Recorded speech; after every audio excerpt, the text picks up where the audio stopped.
दोस्तों नमस्कार। Welcome to psychology study point में मैं अमित कुमार सिंह आज आपके बीच में मानव ग्रंथियों के बारे में अपना शीर्षक लेकर आया हूं। इससे पहले कि मैं आप लोगों को ग्रंथियों के बारे में बताऊं, यदि आप मेरे चैनल पर नए हैं तो वीडियो को लाइक, शेयर और सब्सक्राइब करना नहीं भूलिएगा और बेल आइकन को भी प्रेस कर दीजिएगा ताकि मेरे द्वारा भेजा जाने वाला कोई भी वीडियो तुरंत आपको प्राप्त हो। दोस्तों, जैसा कि मैं आप लोगों को बताना चाहता हूं कि ग्रंथियां मनुष्य के शरीर के विकास के लिए बेहद आवश्यक होती हैं।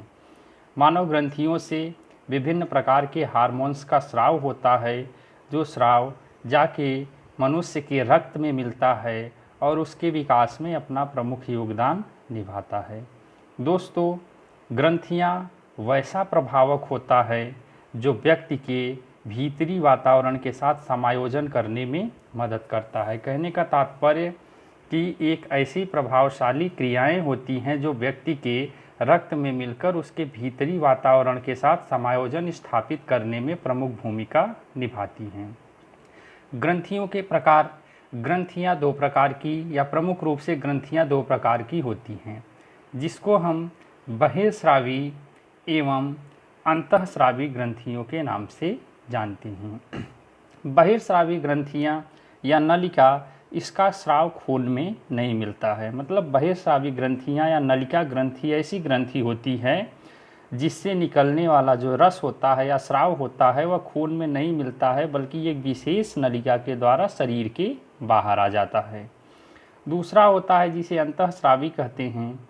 इसका स्राव सीधे रक्त में मिलता है। इसके स्राव को हार्मोन्स कहते हैं।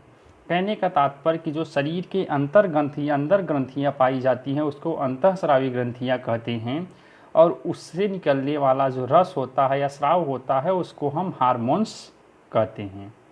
दोस्तों, अंतःस्रावी ग्रंथियां कई प्रकार की होती हैं या विभिन्न प्रकार की ऐसी ग्रंथियां होती हैं जो अंतःस्रावी ग्रंथियों के नाम से जानी जाती हैं, जिसमें पहला है पीयूष ग्रंथि।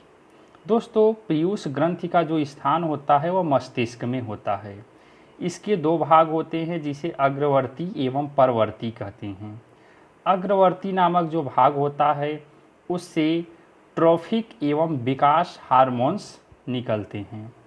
ट्रॉफिक हार्मोन्स द्वारा पीयूष ग्रंथि अन्य अंतःस्रावी ग्रंथियों पर नियंत्रण रखता है, जिसके कारण इसे मास्टर ग्रंथि भी कहते हैं। कभी कभी दोस्तों पूछा जाता है कि मास्टर ग्रंथि के नाम से कौन सी ग्रंथि प्रसिद्ध है, तो उसे हम पीयूष ग्रंथि कहते हैं। पीयूष ग्रंथि एक ऐसी ग्रंथि होती है जिसे मास्टर ग्रंथि के नाम से जाना जाता है। उसका जो दूसरा भाग होता है उसे परवर्ती भाग कहते हैं, जिससे पिट्यूटरीन हार्मोन्स निकलता है, जो कि रक्तचाप, गर्भाशय संकुचन तथा स्तनीय ग्रंथि से दूध निकलने में मदद करता है। दूसरी जो प्रमुख ग्रंथि है उसे अधिवृक्क ग्रंथि कहते हैं। इसका स्थान दोनों वृक्क के ऊपर पाया जाता है। इसके अंतर्गत भी दो प्रमुख भाग पाए जाते हैं, जिसमें पहले भाग को एड्रीनल कॉर्टेक्स कहते हैं। एड्रीनल कॉर्टेक्स से कार्टिन हार्मोन्स, एल्डोस्टेरोन हार्मोन्स निकलता है, जो कि चयापचयी क्रियाओं का नियंत्रण व नियमन करता है। एल्डोस्टेरोन वृक्क द्वारा सोडियम को नियंत्रित करके चयापचय का नियंत्रण करता है। दोस्तों, दूसरा जो भाग है उसे हम कहते हैं एड्रीनल मेडुला। एड्रीनल मेडुला से ईपाइनेफ्राइन या एड्रेनालिन तथा नॉरपाइनेफ्राइन या नॉरएड्रेनालिन नामक हार्मोन्स निकलता है, जो कि संवेगात्मक स्थिति में समुचित समायोजन करने में व्यक्ति का मदद करता है। तीसरा, जिसे हम पैरोटीड ग्रंथि के नाम से जानते हैं। दोस्तों, पैरोटीड ग्रंथि का स्थान मुंह में बाह्य कान के ठीक नीचे एवं सामने होता है। पावलोव ने अपने प्रयोग में इसी ग्रंथि से लार स्राव का अध्ययन किया है। दोस्तों, कभी कभी यह प्रश्न बहुविकल्पी में पूछ लेता है कि पावलोव ने लार स्राव के लिए किस ग्रंथि का उपयोग किया था, तो पावलोव ने पैरोटीड नामक ग्रंथि का उपयोग लार स्राव का अध्ययन करने के लिए किया था। अगली जो महत्वपूर्ण ग्रंथि है उसे कंठ ग्रंथि या औटू ग्रंथि कहते हैं, जिसे अंग्रेजी में थायराइड ग्लैंड कहा जाता है। इसका स्थान कंठ के पास श्वास नली के सामने दोनों तरफ होता है। दोस्तों, कंठ नली से थायरॉक्सिन नामक हार्मोन्स निकलता है जिसमें आयोडीन पाया जाता है। आयोडीन पूरे शरीर के चयापचय पर प्रभाव डालता है। कंठ ग्रंथि की मंदता से शरीर में आयोडीन की कमी होती है, जिसके कारण बच्चों में क्रेटिनिज्म एवं युवकों में मिक्सोडेमा नामक रोग हो जाता है। क्रेटिनिज्म के कारण सुस्ती, हृदय गति मंद, मानसिक कमजोरी, रक्त क्षीणता, बेडौल विकास, लैंगिक विकास धीमा होता है। और मिक्सोडेमा से त्वचा मोटी, सिर एवं पलकों के बाल गिरने लगते हैं, जिह्वा मोटी हो जाती है, चेहरा भद्दा हो जाता है, गले में घेंघा नामक रोग हो जाता है। आयोडीन के अधिक स्राव से उपर्युक्त क्रियाओं की गति बढ़ जाती है तथा चिड़चिड़ापन, घबराहट, शरीर का तापमान अधिक, भूख अधिक लगना, त्वचा गीली रहने लगती है। अगली जो ग्रंथि होती है उसे उपकंठ ग्रंथि के नाम से जानते हैं, जिसका स्थान कंठ ग्रंथि के बगल बहुत ही छोटा लगभग 0.1 ग्राम का होता है। दोस्तों, इस ग्रंथि से पाराथॉर्मोन हार्मोन्स निकलता है। इसकी कमी से हृदय गति, श्वास गति बढ़ती है, पेशियां कमज़ोर होती हैं, तेज़ बुखार आता है। कैल्शियम तथा विटामिन डी की आपूर्ति से इसकी कमी को पूरा कर सकते हैं। अगली जो ग्रंथि है उसे अग्नाशय ग्रंथि के नाम से जानते हैं।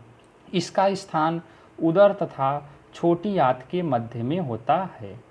यह ग्रंथि एक ऐसी ग्रंथि होती है जो अंतःस्रावी एवं बहिर्स्रावी दोनों कार्य करती है। कभी कभी पूछा जाता है कि ऐसी कौन सी ग्रंथि होती है जिसे अंतःस्रावी एवं बहिर्स्रावी दोनों कार्य होता है। इस ग्रंथि से इंसुलिन नामक हार्मोन्स निकलता है।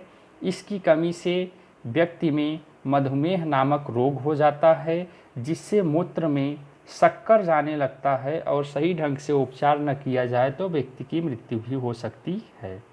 अगला है जिसे हम यौन ग्रंथि के नाम से जानते हैं। यौन ग्रंथि को जनन ग्रंथि भी कहते हैं। पुरुषों में अंडकोश जिसमें शुक्रकीत पाया जाता है, स्त्रियों में अंडाशय ओवरी जिसमें रज या अंडाणु पाए जाते हैं। पुरुषों के हार्मोन को टेस्टोस्टेरोन एवं एंड्रोस्टेरोन कहते हैं और स्त्रियों के हार्मोन को ईस्ट्रोन कहते हैं, जो कि भ्रूण के निर्माण में अपनी प्रमुख भूमिका निभाता है। अगली ग्रंथि है जिसे पीनियल ग्रंथि कहते हैं, जिसका स्थान मस्तिष्क में मटर के दाने के जैसा होता है। इसमें मेलाटोनिन नामक हार्मोन्स निकलता है। इस ग्रंथि के सक्रियता से मेलाटोनिन की कमी होती है, जिससे व्यक्ति सक्रिय होता है। ग्रंथि की निष्क्रियता से मेलाटोनिन अधिक निकलता है, जिससे शारीरिक क्रियाएं कम होती हैं ताकि व्यक्ति आराम कर सके। अगली जो ग्रंथि है उसे हम बाल्य ग्रंथि कहते हैं, जिसका स्थान हृदय के नीचे फेफड़ों के मध्य पाया जाता है। इसमें थाइमोसिन हार्मोन निकलता है, जो बाल्यावस्था तक तो विकसित होता है लेकिन किशोरावस्था में स्वतः समाप्त हो जाता है। इस ग्रंथि का विशेष कार्य यही होता है कि यह ग्रंथि लैंगिक ग्रंथि का समय से विकास करता है और उसके पश्चात यह ग्रंथि स्वतः समाप्त हो जाता है। दोस्तों, इसके अतिरिक्त भी विभिन्न प्रकार की ग्रंथियां पाई जाती हैं, लेकिन ये प्रमुख ग्रंथियां थी जो व्यक्ति के शरीर में अपनी प्रमुख भूमिका निभाती हैं। यदि आपको वीडियो पसंद आया हो तो वीडियो को लाइक, शेयर, सब्सक्राइब करना नहीं भूलिएगा और वीडियो के बेल आइकॉन को भी प्रेस कर दीजिएगा ताकि मेरे द्वारा भेजा जाने वाला कोई भी वीडियो तुरंत आपको प्राप्त हो। पुनः आपको वीडियो देखने के लिए दोस्तों बहुत बहुत